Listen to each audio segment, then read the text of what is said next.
Guys, nandito tayo ngayon sa Graceville 2. Gulayan sa Pamayanan dito sa Barangay Graceville. Ang ginagawa po natin o ginagawa nila, nililinis muna nila. Opo, Nay, nililinis muna nila yung paligid, yung pagtataniman ng mga gulay-gulay. Yan. Yan si Kuya Aldrin. Napakasipag. Yan ang dapat nyo ginujowa. Masipag. Gwapo. Ayan ba? Mayroon pang ganyan. Wala naman sa pamayanan. Masipag ni Kuya Aldrin. Kaya dapat, yan talaga yung ginujowa ni Vice Marcent eh. Jowa na nga eh. Jowa na nga eh. Babarkadahin, jojowain. Jojowain. Babarkadahin. Babarkadahin. Babarkadahin.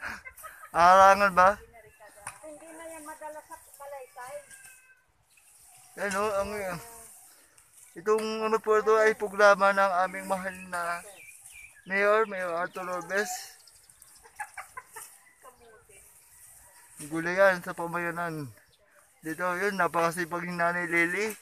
Isang opisyalis ng senior citizen. Napakasipag, napakaganda, napakasexy. Mamaya may nanandong sa ano tayo. Yung hindi yung kumusino kami ang presidente. Kailangan sa inyo. Sinurang na lang president natin. Yun si Nanay Ani. Pangulo ng senior citizen ng Barangay Graceville. Grotto Graceville. Senior Citizen Association. Kasi may upayan ako.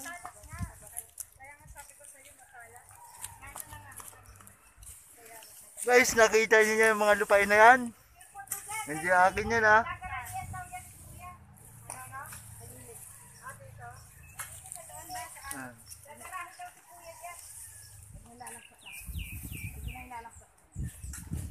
Naitingin ka muna yun sa camera. Okay ka, para tayo nasa, nasa Canada.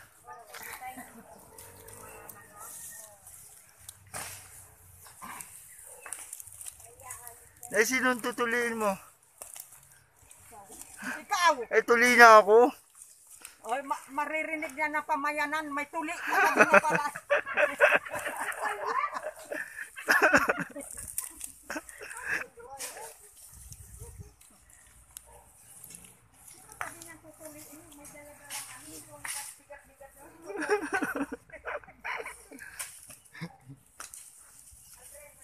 Yes, dahil lang kami dito kasaya.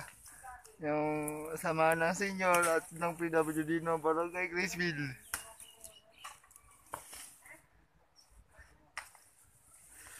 Kaya Ate Christy, empleyado ng Barangay Graceville, napakasipag.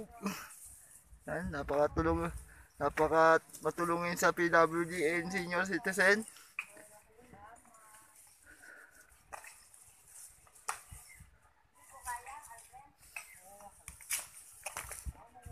Nakikita niyo mga talim na yan, yung puno ng saging. Yan. Yabano. Kita niyo yan guys ha, hindi akin yan ha. Binibidyohan ko lang.